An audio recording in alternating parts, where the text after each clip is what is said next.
to the United States, where President-elect Donald Trump has arrived in Washington. This is ahead of a meeting with outgoing President Joe Biden. In a call congratulating Trump on his election win last week, Biden expressed his commitment to ensuring a smooth transition. Now, Trump will be sworn in as the 47th president at the inauguration in January. Biden said he will attend the swearing-in ceremony. Let's get some detail now around this. Anita Powell is from Voice of America, and she joins us now. Anita, good afternoon to you. I'm not sure what time it is your side. Let's start with the House of Congress. For some time, this has been watched very closely as to whether it was going to go the way of the Republican Party or the Democrats. Do we know today which of these two parties have won the House of Congress? That's a really tough question in one sense, but let me just get one thing out of the way. The U.S. Senate has a Republican majority right now. We're still waiting on final House results, but one thing that has thrown a spanner into the works is that Trump has announced several Congresspeople for cabinet positions, which means that they will have to be replaced. These are Republicans. So it is very possible that in the interim, the Republicans in the House, that's the larger chamber, might not have as strong of a majority as the election results have given them. But things are moving really fast here in Washington. As you just mentioned, Trump has just made landfall in Washington for his triumphant return, his first return to like the seat of power since he left office. And so you're asking a lot of questions that we don't really know the answer to right now. Yeah.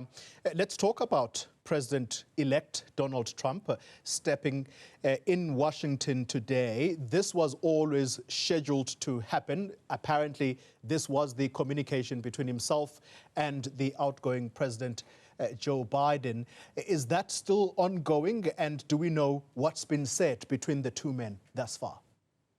No, Trump has yet to arrive at the White House for his Oval Office meeting with President Joe Biden, who, as you heard last week, assured Trump of a smooth, peaceful transition of power. So those two leaders are going to meet shortly, but that has not happened yet, and I will be there when it happens. Yeah, and then you immediately prompted the cabinet picks, and one of the people that has been mentioned for some time, Elon Musk. Do we know what position is he likely to occupy?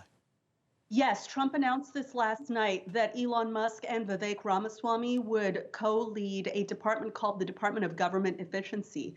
Those of you with a sense of humor might notice that that stands for Doge, which is a reference, of course, to Musk's meme-based currency, Dogecoin. Yeah. So the idea is that these two leaders are now going to I guess, try to unwind the bureaucracy and save government money, which is an interesting thing to throw at bureaucracy, more bureaucracy. But that is, I guess, the plan. Yeah. Finally, Anita, a very interesting pick for his Homeland Secretary. Talk to us about why that pick is making a lot of people talk about. Right. So he has nominated South Dakota Governor Kristi Noem for that position. One thing that's notable is, of course, South Dakota could not be further away from the southern border of the United States. So the obvious question is, what are her qualifications? She's taken a very hard line on immigration, but the chatter in Washington is, of course, about a passage in a book that she recently published in which she spoke about having a disobedient puppy and taking it out to the crawl and shooting it. And this, of course, has raised questions about how she's going to lead at the Department of Homeland Security, as she clearly takes a very stern line on the people and animals in her orbit.